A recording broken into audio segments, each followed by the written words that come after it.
The Mercedes Benz GLC will soon be Mercedes' best-selling SUV, and maybe even the best-selling Mercedes, period. Okay, that assertion is ours, prognosticating, but it doesn't seem like a stretch.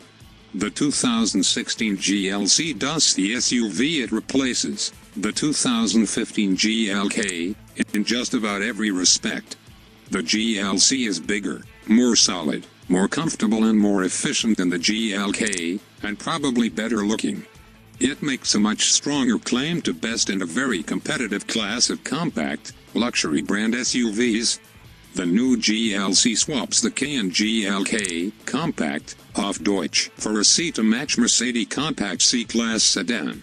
Henceforth, all Mercedes unibody SUVs will be designated GL, with a third-letter distinguishing size or market segment, GL subcompact, GLC, GL midsize, and GLS large.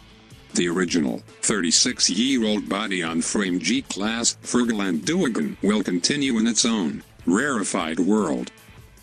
In the GLC's case, at least, the SUV has something in common with its sedan counterpart.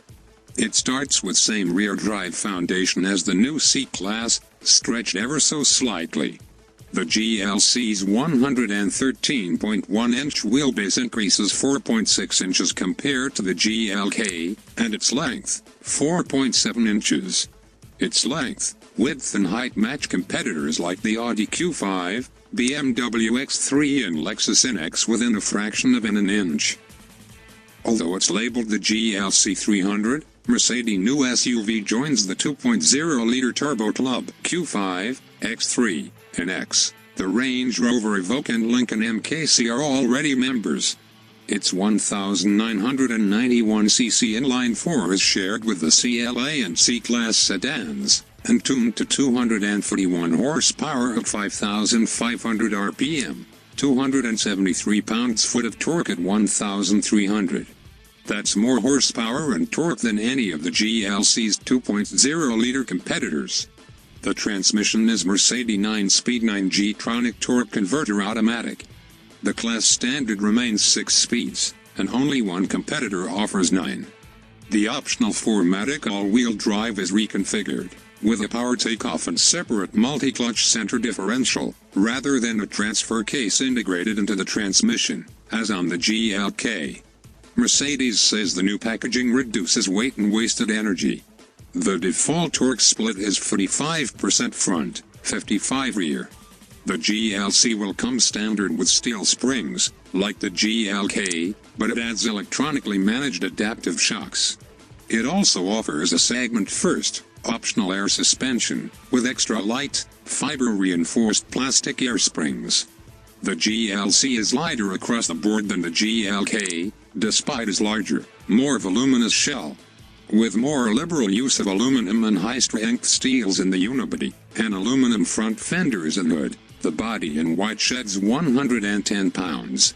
There are aluminum suspension bits, the lighter 4MATIC system and a magnesium case for the transmission. There are also a host of NVH improvements compared to the GLK, starting with acoustic glass and improved engine mounts, yet the larger GLC sheds nearly 180 pounds of curb weight, according to Mercedes, with an identically sized fuel tank. The GLC also slips more subtly through the air. Mercedes claims best-in-class aero efficiency, with a global CD of 0.31, GLK, 0.34, and total aerodynamic drag of 0.79, GLK, 0.87.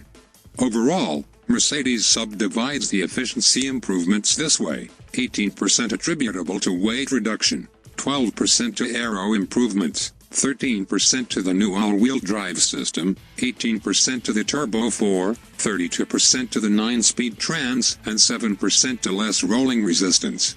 The total effect?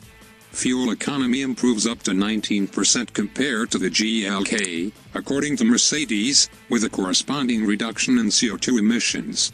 As for the look, well, it's better than the GLK's. The GLC follows the more modern aesthetic established by the original GL and carried through the Nougle, rather than the pseudo-rugged, off-road tack of the GLK. On the downside, The GLC is probably less distinctive. It's more generic, and harder to distinguish from the current Q5/X3/etc. pack.